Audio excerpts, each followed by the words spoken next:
Like it or not, gravel bikes are basically the new black. The scene has absolutely exploded, and as a result, every big bike brand on the planet has their own, quite unique take on what they think a gravel bike should be. And the boys in Treviso are no exception. So let's dig in and take a closer look at the Pinarello Grevil.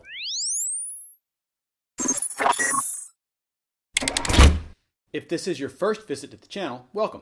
Thanks for checking things out, and if you're shopping around for a gravel bike, take a look at some of the other reviews I've done to help you decide. I've been riding gravel since before we really called it that, and on 23C tires with tubes no less. Sure, I had a mountain bike as well, but I always wanted something that could handle a dirt road but not slow me down on the paved road. I grew to love long days on those dirt roads or trails where I almost got lost at every turn. So when everybody started making bikes and wheels and tires and components that bridged the gap between my road and mountain bikes, I turned into the meme of that guy nodding and pointing at his head. But then I just kept riding my road bike and everything. And there's a couple of good reasons for that. One, I didn't really have the budget for a gravel bike, and two, I live in Southern California near San Diego, and most of the stuff around here is pretty smooth. But some of it isn't. And I found myself longing for something with fatter tires from time to time because there were long and short connector roads that I simply couldn't ride on my bike with 28C tires, even when they were deflated down to 50 psi. So I started riding a few bikes, the Ibis Haka, a Bianchi Infinito, a few cross bikes from Giant and Specialized, and after all that, I ended up on an Allied Alpha all-road, mostly because Allied was founded by a good friend, and I loved buying a carbon bike that was handmade in my hometown of Little Rock, Arkansas. And it was a great bike in just about every way, but I ended up selling it to get something better, my current bike, the Cervelo R5. So that kind of brings us back to present, and also back to the Pinarello Grevil, which I got to test at the same time as the Canyon Grail CF and the Grail AL. I must admit, having all three of those bikes in my garage for about 6 to 8 weeks was pretty amazing. But it was also pretty enlightening because I discovered that all gravel bikes are not created equally. And that's obvious the first time you look at the swirling, twisty asymmetricalness of the frame. And it's not smoke and mirrors. The tubes are direct descendants of the Dogma F12 with ovalized leading edges and flat back trailing edges to reduce aero drag. You get a slightly more pliable carbon on the Grevil as well, and after riding both the F12 and the Grevil on some of the same fire roads, I can testify that their engineers made the right material selection.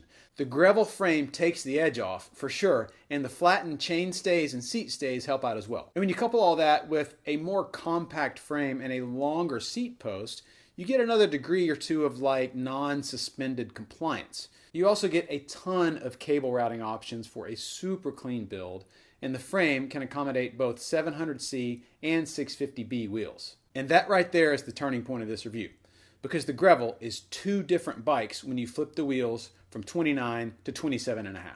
With the larger diameter, you get a gravel race bike, if there is such a thing. It's super stiff, a little harsh, and equally responsive on and off the road. And with 28 to 32C road slicks installed, this is a bike that will go toe to toe with older versions of the Dogma, like even the F10, all day long, which puts it in pretty elite company.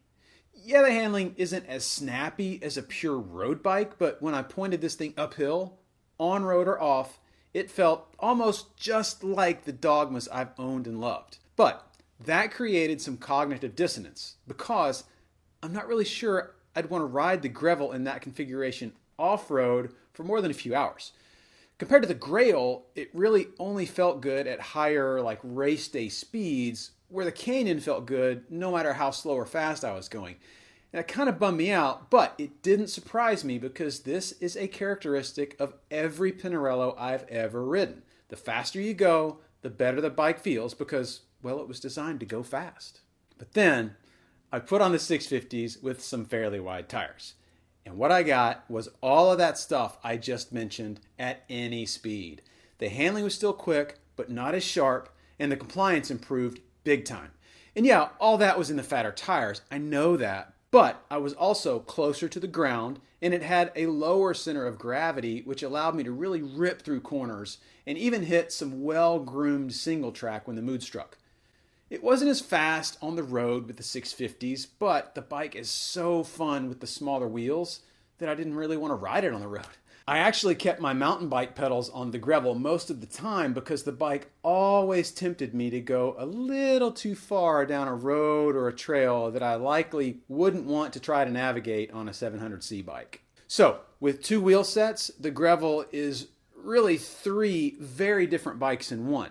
In 700C mode, it's a hardcore gravel race bike and a really good road bike. And with the 650s, it's one of the best Swiss Army knife bikes I found. I wouldn't hesitate to roll an all-day mixed terrain event on the Grevil in 650 mode. In fact, if I owned one, a set of 650C Zip 303s with the really cool Ultra Dynamico Cavas would be a permanent fixture. If you'd like to learn more about the Grevil or pick one up for yourself, there's a link in the description below. And as always, I'd love for you to hit the subscribe button and ring the bell for notifications of new reviews. All right, thanks for tuning in, and I'll see you next time.